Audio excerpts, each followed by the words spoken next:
Trump's rhetoric is negatively impacting our schools and our kids in ways we've never seen before.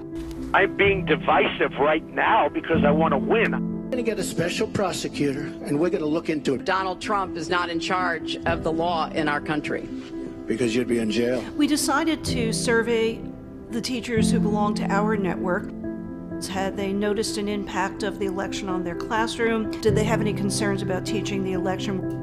40% of teachers said they were concerned about teaching the election. Elementary school teachers, over half of them said that they would not teach the election this year. They're worried about just being able to manage the conversation. One teacher in Texas said that the mere mention of Trump sent her class off the rails.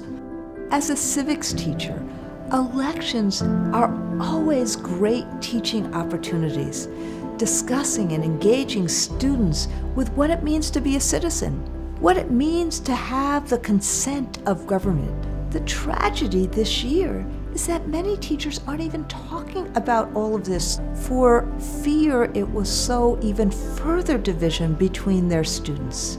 Even though educators are uncomfortable, they want to teach the election, and we want them to teach the election. It's an incredibly important part of civic education. Whether or not they really look for the news, they are still getting it somehow. They're being inundated with images. I think giving them the tools to really decipher, like, well, what's true, what's not true, and how do I find that out? And you should try to form your own opinion by going out and doing a little bit of digging. Then there are a lot of adults whose voting rights would then be taken away.